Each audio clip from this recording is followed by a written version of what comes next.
Hi hello welcome to ABP దేశం. Super star Mahesh Babu, మాటల మాంత్రికుడు త్రివిక్రమ్ శ్రీనివాస్.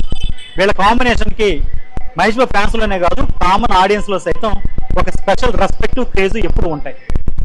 ఇంతకుముందు వీళ్ళు తీసిన అతడు, కరేజ లాంటి క్లాసిక్సే దీనికి కారణం. ఆ రెండు సినిమాలు బాక్స్ ఆఫీస్ వద్ద ఎంత పెద్ద హిట్స్ అన్నది పక్కన పెడితే మహేష్ బాబు కెరీర్లోనే అతి గొప్ప సినిమాలుగా నిలిచిపోయాయి. అలాంటిది చాలా ఏళ్ల తర్వాత గుంటూరు కారం అనే ఒక మాస్ టైటిల్తో ఒక సినిమా వస్తుందనగానే దాని మీద అంచనాలు స్కై లెవెల్లో ఉండడం సహజం. అయితే సినిమా చూసాక ఆ రేంజ్ని ఈ సినిమా అందుకుందా లేదా అంటే పెద్దగా లేదనే చెప్పాలి. నాకైతే ఈ సినిమా పెద్దగా నచ్చలేదు. మరి మీరు ఎంత గొప్ప మేధావని అయి ఉండొచ్చు, ఎంత గొప్ప రచయితని అయి ఉండొచ్చు, ఎంత గొప్ప దర్శకుడైనా అయి ఉండొచ్చు, కానీ నేను రాసిందే కథ, నేను తీసిందే సినిమా అంటే ఆ జనరేషన్ మారిపోయింది భయ్య. కోవిడ్ తర్వాత కొరియన్ సినిమాలను సైతం ఓటీటీలో చూసి కథ కథనాలు బాగుంటే నెత్తి మీద పెట్టుకుంటున్న రోజులు ఇవి. ఆ జనరేషన్ కంప్లీట్గా చేంజ్ అయిపోయింది. అలాంటిది ఈ టైంలో కూడా తీసిందే మళ్ళీ తీస్తాను, కొద్దిగా కథనాలు మార్చంటే కుదరదు. తీయచ్చు. గతంలో బాబు గారు రామాయణంలోని బేస్ పాయింట్ తీసుకుని దాన్ని ఇప్పుడున్న సొసైటీకి అప్లై చేస్తూ రకరకాల సినిమాలు తీశారు. కానీ కథనం ఎక్కడ మిస్ కాకుండా చూసుకున్నవారు, అందుకే అవన్నీ కూడా క్లాసిక్స్గా మిగిలిపోయాయి.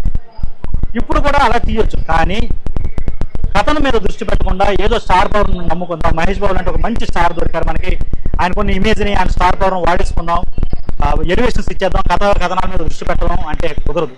ఆ రోజులు పోయాయి. మళ్ళీ చెప్తున్నా, ఈ సినిమా స్పాయిలర్ ఎవరు దలుచుకోలేదు, కథనాల జోలికి నేను వెళ్ళడం లేదు. కానీ ఒక్కడేళ్ళు చెప్తాను, పవన్ కళ్యాణ్తో తీసిన సినిమా అత్తారింటికి దారేది, అల్లు అర్జున్తో అలవైకుంఠం పేరుతో తీసిన సినిమా నాన్నగారింటికి దారేది, ఈ గుంటూరు కారం అమ్మగారింటికి దారేది. అదే కథ.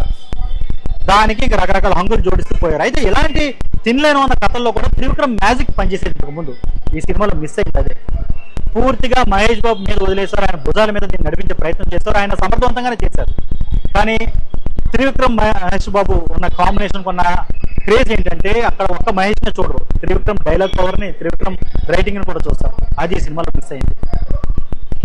ఒక్క మాట అనుకోవచ్చు, హార్ష్గా అనిపించవచ్చు, చూసే ఆడియన్స్ మీద గౌరవం, ఏమాత్రం గౌరవం లేకుండా తీసిన సినిమా అనే ఫీలింగ్ వస్తుంది.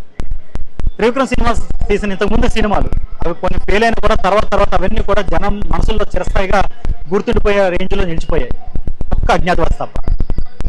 దీన్ని మరీ దాంతో పోల్చలేం, కానీ ఇంతకుముందు ఈ కాంబినేషన్ వచ్చిన సినిమాలతో అయితే దీన్ని కంపేర్ చేయలేం.